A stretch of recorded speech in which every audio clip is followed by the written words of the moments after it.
الحمد لله وحده والصلاة والسلام على من لا نبي بعده أما بعد فأعوذ بالله من الشيطان الرجيم بسم الله الرحمن الرحيم والذين يكنزون الذهب والفضة ولا ينفقونها في سبيل الله فبشرهم بعذاب أليم يوم يحمى عليها في نار جهنم فتكوى بها جباههم وجنوبهم وظهورهم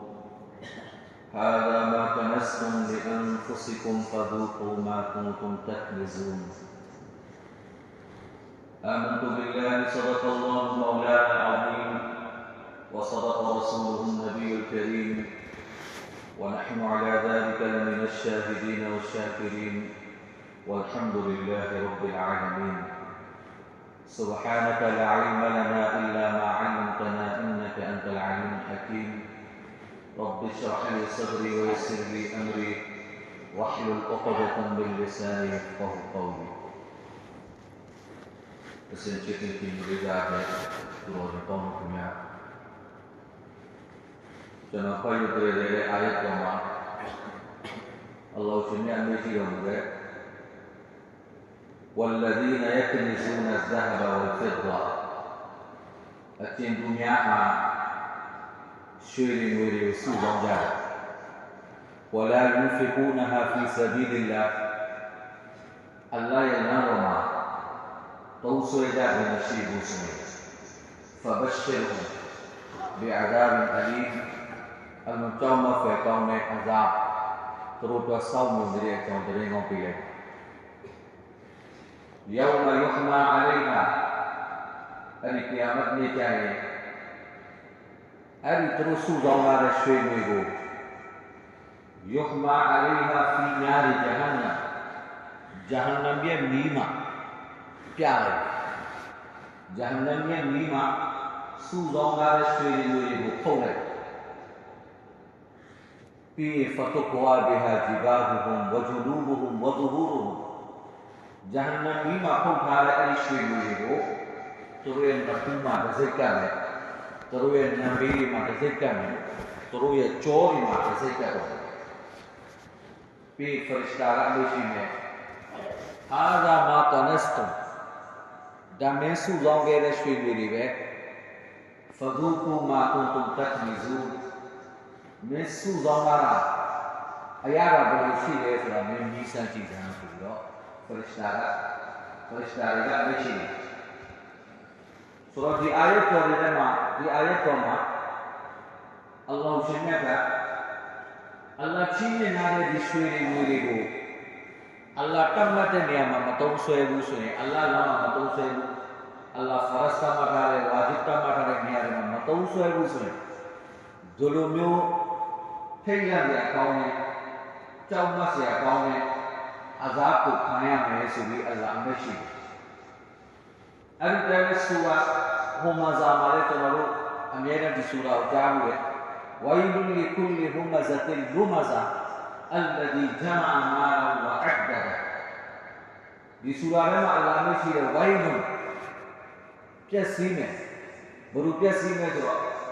वैलुल लिकुल्लि हुमज़तिन लुमज़ा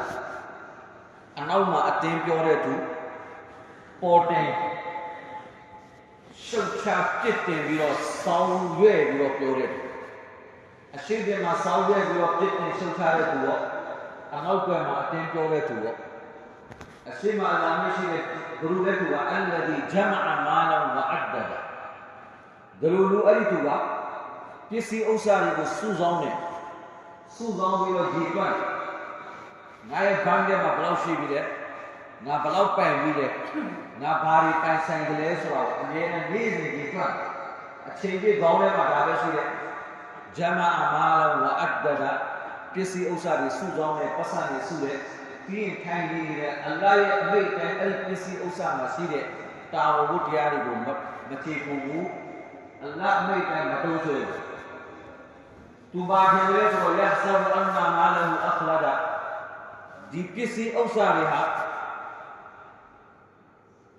अरे किसी औसारे का तू हो अमेरा तो अतः से जी मेरे तो كلا الله مشي برام بينا لو ما هو لا يقدرن في الحطم أريد وحطم مريم في تاجي كايا وما أدراك ما الحطم الله مير حطم ما صار نار الله الموقدة الله كره موينا مي الحطم فالأقوى التي تطلع على الأفئدة أني ميتشيدا سين لون تيجو توفاو أني ميا تيما بيبوما هو ميا أتاوي چان ميا نلون داري توفاو أني مي نار الله الموقدة التي تطلع على الأفئدة إنها عليهم مؤصدة في أمد ممددة أني ميديها أني تريد بيسولا ميامار بندائي جي بيسوليو أني بيقول داون جوازي ماتي سورة دي آيات تغاني باقي آيات بيسي أوساغو سوزان بيرو بيسي أوساغو الله كبيرا رتامو بطيا مجيبو زكاة مطوبو صدقاء مطيبو تچابي نياما الله أميشي داري لو أتي نياري ما مطوسوه موسوه أري توري عذاب کرتے پیرو کین تھانے اکاؤں وہ یہ آیت ہوگا مطلوبی ہے اللہ مسلمہ کا کسی انسان وہ اللہ نام مطلوب سے وہ اللہ کا مطلب مطلوب سے وہ سوئے أري بعدا بلا عذاب پیدا ہے دی کسی انسان سنا گا تنارو شافعی یار وہ کھیلا امان کے اللہ مسلمہ چھینے نہ تھے Bisi usaha Allah Cina macam, jangan mereka orang Allah Cina kah, tercuni hari manusia hari, wabtadu fima ataka Allah dar al-akhirah. Allah Cina gare ayat Allah ko, bisi usaha. Terlalu jangan terlalu cana, terlalu mapasan sih, terlalu buiki sendiri, panjang ini sih sendiri, natural ya lekena, nasafilu ya lekena. Dahulu Allah Musyrik Nabiya. Umar bi terlalu tiba, dia sangat. Sangat dia tuhannya. Ada sangat wajar berbuku dia. How dia Allah buku dia. Baik jangan sangat dia tuhannya. Wajar dia apa malah usul jangan sangat bayar. Jangan pesan jangan bayar usul. Jika tu aku sangat dia tuhannya. Di sana wewu tak kau lutia wen naludara ma Allah teh bila di sana tu wen kau mesura ari saya wen lalu wen wale. Takar kasai ni atas ini. How pega balik tu? Huti ni. Pusai wen wale. Takar kas pusai na yau kami tu basai tu wale. Dah balik tu. How pega Allah sunnah kan naludara ma teh bila guru dia wen kau. Ari tu jangan. Aku yang jangan saya fikir jangan saya fikir aloga. How table Allah tu bila. Akhirnya ini how table malah usul jangan saya fikir mana yang tanya. Baca jangan jangan tu. Tapi kini agama tu balik. Ada time jangan orang ada nani cici. Jangan orang ada dia nyai becar. Ari Allah di lautan nepata pura berdua masyarakat lautan ngabalo me. Gawe ku tanya lautan. Tercuba aku sahaja ni kerja. Tercuba panas saya. Tercuba sapa aku saya. Tercuba sahaja. Tercuba ala terca aslinya saya. Satu saya ni anu ni. Tercuba saya kerja. Tercuba dia. Satu amyo pun ada alu di laut. Di alu di alu le Allah be taksim laut habis. Baik alu me abu sahaja betul ni. Allah roti mayam, atar mayam, khana mayam. Tercu gaun me Allah the boleh be, me khana saya. Tercu gaun me Allah the boleh me o sahaja be. Tercu gaun me Allah the boleh me ataya. Tercu roti jai khana. Di Allah di alam ni, kau yang wujud le Allah bukan le Allah lebih dah. Ada orang zikir apa alam? Zikir tu, tercu atayang dia, tercu တစ်တီဝလာရောင်းနေတယ်တချို့ကဟင်းဒီဟင်းပဲရောင်းနေတယ်တချို့ကငါးရောင်းနေတယ်ပုံစံအမျိုးမျိုးနဲ့အလ္လာဟ်ကဒီအလုပ်တွေအားလုံးကိုစီမံပြီးတော့ခွဲဝေပြီးတော့အယောင်းဝယ်ကိုအလ္လာဟ်ပေးလို့ထားတာဖြစ်အဲ့ဒါတော့ကျွန်တော်တို့ဈေးသွားရဆိုရင်ပစ္စည်းအစုံကျွန်တော်တို့ရလို့လားအလ္လာဟ်ရဲ့တက်စီဖြစ်အဲ့ဒီရရှိတဲ့ပစ္စည်းဥစ္စာတွေမှာရရှိတဲ့ငွေကြီးတွေအားလုံးကလည်းအလ္လာဟ်ရှင်ရဲ့ချီးမြှင့်တာပဲဖြစ်အားလုံးအလ္လာဟ်ဟာပဲ لله ما في السماوات وما في الأرض له ملك السماوات والأرض မိုးမြေရဲ့ပိုင်ဆိုင်မှုအားလုံးအလ္လာဟ်လက်ထဲမှာကျွန်တော်အလ္လာဟ်ခဏပေးတယ်မတည်ခင်မင်းခဏပိုင်တာအတရှိနေတဲ့ဒုနီယာမှာမင်းတရားတွေပိုင်တာမိုးမြေမှာရှိတဲ့အရာအားလုံးအလ္လာဟ်ဟာပဲကျွန်တော်မရှိတဲ့အရာတွေအားလုံးကလည်းအလ္လာဟ်ပိုင်တာပဲဒါပေမဲ့အလ္လာဟ်ကြီးစုပြုလိုက်တယ်ဒါကယာဟယာပိုင်တာဒါကအီဆာပိုင်တာဒါကအဗ်ဒူလာပိုင်တာအလ္လာဟ်ပိုင်ဆိုင်ခွင့်ကိုကျွန်တော်တို့ခေတ္တချီးမြှင့်လိုက်ချီးမြှင့်ပြီးတော့အလ္လာဟ်ရှင်ကဘာအမိတ်ရှိတယ်ဆိုတော့ငါချီးမြှင့်လာတဲ့တရားရခိုင်တော့ငါဟာပဲဒါပေမဲ့မင်းတို့ပေါ်မှာငါတန်ထားတယ်မင်းတို့ပေါ်မှာငါကျေးဇူးပြုတဲ့အနေနဲ့မင်းတို့ရှိတဲ့သူတွေကတရားရခိုင်တော့ငါဟာဖြစ်ပေါ်တဲ့တရားလုံးမလို့နဲ့တရားမှာငါချက်ခွဲပဲစကားပေါ့တိတ်တရားမှာနှစ်သိန်းခွဲပဲစကားထုတ်69သိန်းခွဲမင်းစား69သိန်းခွဲမင်းတော့69သိန်းခွဲဟာမင်းဟာတိတ်တရားမှာနှစ်သိန်းခွဲဟာသူစေးရဲတွေဟာဆိုပြီးအလ္လာဟ်ကအမှန်တကယ်ကြည့်အလ္လာဟ်ကနေရခိုင်လုံးပဲနေထား69ခွဲရာခိုင်နှုန်းကိုပေးလို့အလ္လာဟ်ပြောရင်လည်းအလ္လာဟ်အင်ဆော့ဖ်ရှိတယ်ဒါကြောင့်အားလုံးအလ္လာဟ်ပေးတာကျွန်တော်ဟိုကအလ္လာဟ်ကအလ္လာဟ်ပဲမှန်တယ်ကျွန်တော်လည်းအလ္လာဟ်ပဲခံတယ်ကျွန်တော်ပစ္စည်းဥစ္စာလည်းအလ္လာဟ်ပဲခံတယ်အကယ်၍အလ္လာဟ်ကဒီလိုမရှိနေတော့မှဘာမှမတရားစရာအကြောင်းမရှိဒီပစ္စည်းဥစ္စာအားလုံးကပေးလိုက်တော့တော့မင်းနဲ့ရခိုင်နှုန်းဝယ်ပဲမင်းစီမှာတရားမှာ2သိန်းခွဲမင်းယူ69သိန်းခွဲကသူစိတ်ရဲ့ပေးရမယ်ပြောရင်လည်းအစွာရှိတယ်ဒါပေမဲ့အလ္လာဟ်တည်တဲ့ဒီဘန္တာကိုတို့ရဲ့နှလုံးသားရဲ့အလ္လာဟ်ကျွမ်းမဲ့သိရှိတော်မူတော့အဖြစ်ဖြစ်တယ်ဒါကြောင့်အလ္လာဟ်မရှိတယ်69ခွဲမင်းစီမှာနှစ်ခွဲပဲတရားမှာ2ချက်ခွဲပဲမင်းကသူစိတ်ရတယ်ပေးပါပြီအလ္လာဟ်ရှင်ကအမရှိတယ်အခုဇကာတ်ဆိုတဲ့ဒီအီဘာဒတ်ဟာအလ္လာဟ်ရှင်ကကျမ်းမှာကုရ်အာန်ထဲမှာနမားနဲ့တွဲတွဲလို့အမြဲမရှိဝါတီမုဆလာတာဝအာတုဇကာတ်နမားပိုင်းဇကာတ်ကုရ်အာန်ထဲမှာ30နေရာရှိ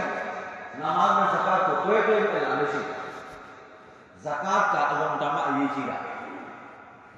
နမားကခန္ဓာကိုယ်နဲ့လုပ်ရတဲ့အီဘာဒတ်ज़कात का किसी उसाने वाला इबादत है मुसलमान तो नहीं में आपको ज़कात हुआ ना तुम्हारी उसाल में नया ना तुम्हारी तो छोड़ मुसलमान जो उसी रे ज़कात छोड़ को काम उसी रे क्या मैं तुम उठाऊं अगर लोग लेसी तो छोड़ मुसलमान जो उसी रे ज़कात छोड़ को काम उसी रे तो ठीक है ज़कात हो क्या मैं बाहर जा मैंने कहा हैတေချာတွက်ချက်ပြီးတော့စရင်အင်းနဲ့မထုတ်ငါကဒီလောက်ရှိမှဒီလောက်ထုတ်လိုက်ရပြီခံမှန်းပြီးတော့ပဲစကားထုတ်လိုက်တော်ရှားရဆောင်မှာမိမိမှာတိုင်ဆိုင်တဲ့ဇကာတ်နဲ့ပတ်သက်ပြီးတော့ထုတ်ရမယ့်ပစ္စည်းဥစ္စာအားလုံးကိုစုပြီးတော့တေချာစရင်တွက်ပြီးတော့အဲ့ဒီထုတ်အဲ့ဒီဇကာတ်ထုတ်အဲ့ဒီဈေးပေးပြီးတော့တေချာတွက်ချက်ပြီးတော့တိတိကျကျထုတ်လို့မကအပူပါထုတ်တယ်အဲ့လိုမဆောင်တော့အလုံးတမရှားတွေ့ရတယ်ဒါကြောင့်အလုံးရှင်မြတ်ကဒီကျွန်တော်တို့ပေးရတဲ့ဒီပစ္စည်းဥစ္စာတွေမှာအလ္လာဟ်တာဟူပေးရတဲ့ဇကာတ်ကိုကျွန်တော်တို့ကမထေပုံမှုဆိုရင်အခုနကကျွန်တော်ဖွင့်ပြနေတဲ့ကုရ်အာန်အာယတ်တော်တွေမှာအလ္လာဟ်တမပြင်းထန်တဲ့အဇာဘ်ကိုအလ္လာဟ်ပြောလာပြီဒါအာခရတ်အဲ့ဒီကိန်းနဲ့दुनिया में कैसी है कैसी होता है कैसी बात दुनिया में भी अरे कैसी होता है कैसी वाली zakat ထုတ်လိုက်တဲ့သူကိုအလ္လာဟ်ရှင်ကဘာကပေးနေခြင်းနဲ့အမှန်တကယ်တော့ zakat ထုတ်ရင်ဒုနီယာရဲ့အကျိုးပါရလည်းမေးကြမလို့အလ္လာဟ်မိတ်ထုတ် zakat ထုတ်ပါရလည်းပဲအလ္လာဟ်မိတ်တော့ကျွန်တော်ထုတ်တယ်အလ္လာဟ်မိတ်နာခံတဲ့ကြောင့်ဆဝါပြမယ်အဇပ်ကနေလွတ်မယ်အလ္လာဟ်မိတ်တော့ထုတ်အောင်ဒါကဒီလိုက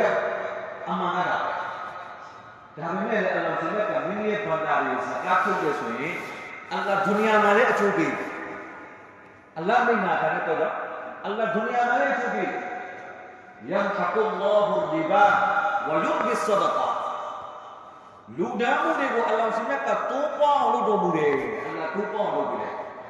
အဒီဆိုမှလာတယ်အလ္လာဟ်ရှင်ကအဲ့ဒီရာကိုမိမိရဲ့ညာလက်နဲ့ယူတော်မူပြီးတော့တိုးပွားအောင်လုပ်ပေးလိုက်တစ်ချက်လိုက်တယ်အဲ့ဒီတစ်ချက်ကဆဝါအနေနဲ့တိမ့်လည်းဖြစ်နေတယ်တန်းလည်းဖြစ်နေတယ်ဘုရားအခလာရှိတဲ့အဲ့ဒီဆဝါကချင်းချင်းအဲ့ဒီတည်းနဲ့hadis ko malare farishta ri ha dua lo de ni ne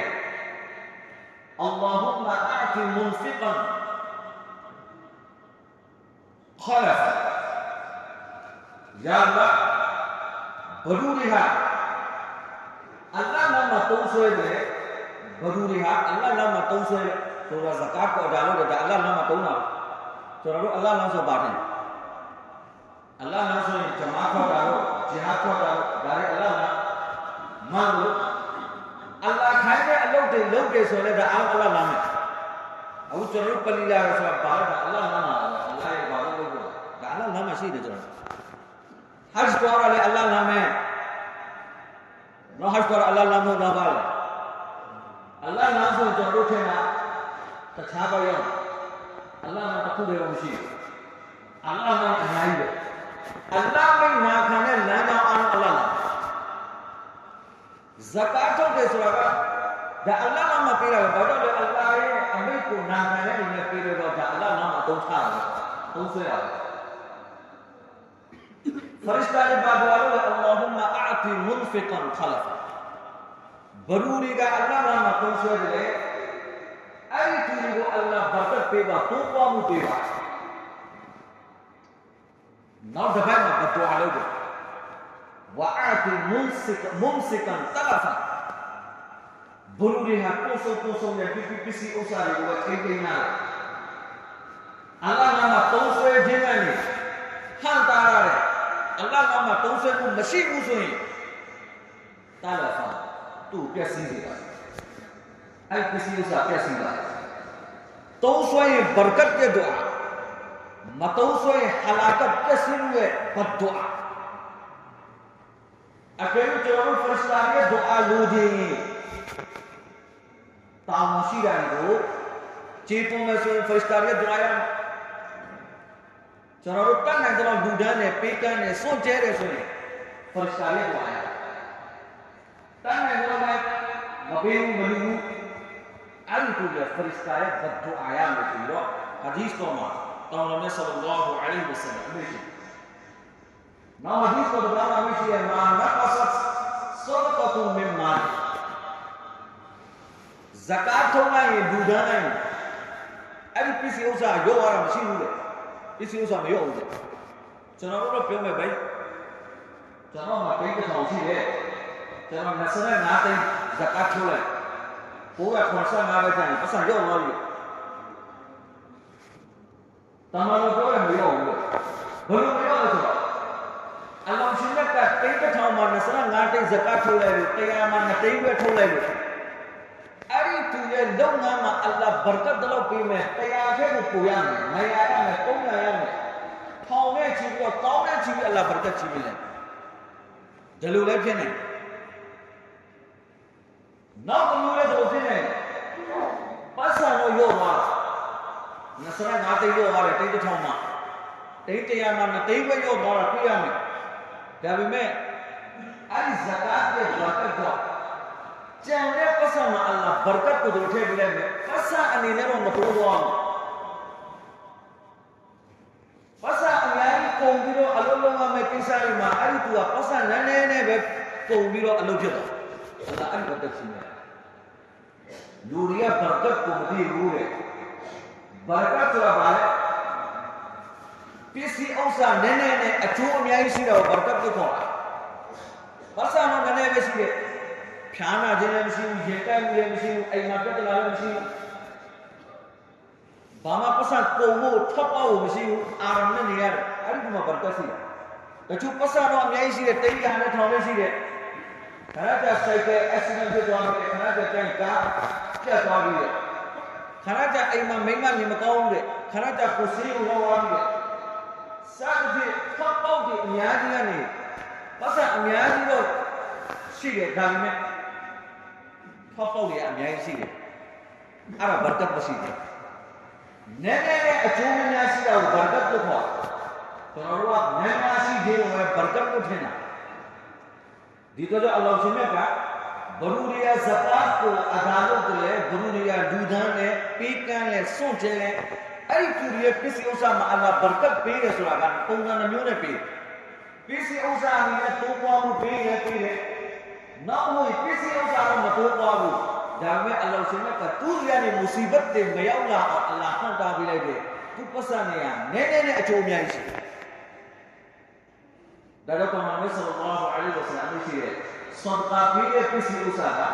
ရော့နေပါတယ်မရှိဘူးတဲ့ဇကာတ်ကိုကျွန်တော်တို့ကတွက်ချက်ပြီးတော့ပေးရတယ်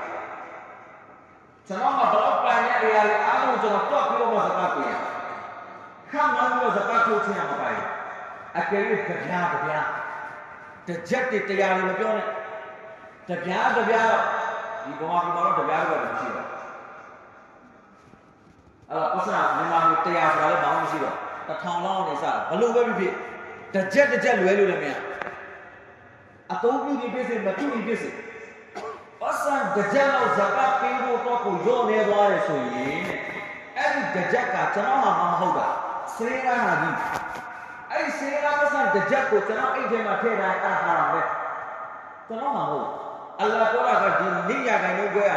စေရာမင်းမဟုတ်အခုကျွန်တော်တစ်ချက်ဇကာတ်တော့တဲ့နေရာမှာကြော့နေသွားရင်ကျွန်တော်အိတ်ထဲမှာပတ်စံတစ်ချက်ဟာရမ်လို့လာကျွန်တော်စီးပွားရေးထဲမှာပတ်စံတစ်ချက်ဟာရမ်လို့လာအဲ့ဒီဟာရမ်ဒီဟာဒီကပြောနေတာကျွန်တော်မှရှိတဲ့ဟာလာတိန်ချီကိုအဲ့ဒီဟာရမ်တစ်ချက်ကဖြတ်စီးလိုက်တယ်ဘယ်လိုကြောက်ဖို့ဒီဟာရမ်တစ်ချက်နဲ့လိုက်ကျွန်တော်မှရှိနေတဲ့ဟာလာတော့တိန်နဲ့ကိုရှိတဲ့ဟာလာဒီအားလုံးအဲ့ဒီဟာရမ်တစ်ချက်က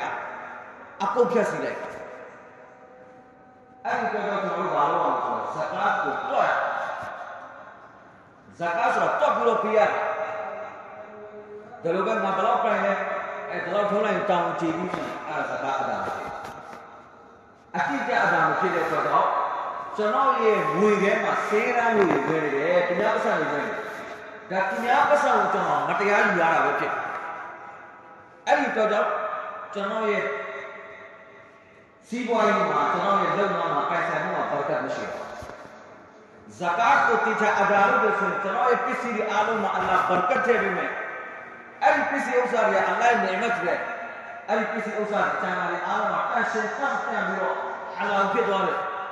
အကယ်ဇကာတ်ကိုအဒါတော့မလုပ်ဘူးဆိုရင်ကျွန်တော်မှာကျန်တဲ့ပစ္စည်းတွေအလ္လာဟ်ဘက်ကနေအဒါဖြစ်သွားတယ်အဲ့ဒီပစ္စည်းဥစ္စာတွေကအလ္လာဟ်မဟုတ်ဘူးဟာရမ်နဲ့ရောလို့ပြီးအဲ့ဒီမှာပြည့်စည်မှုတွေဖြစ်လာလို့ဆိုပြီးတော့ကုရ်အာန်ကျမ်းတော်များနဲ့ဟာဒီသ်တော်တွေကနေကျွန်တော်တို့သိရှိရတယ်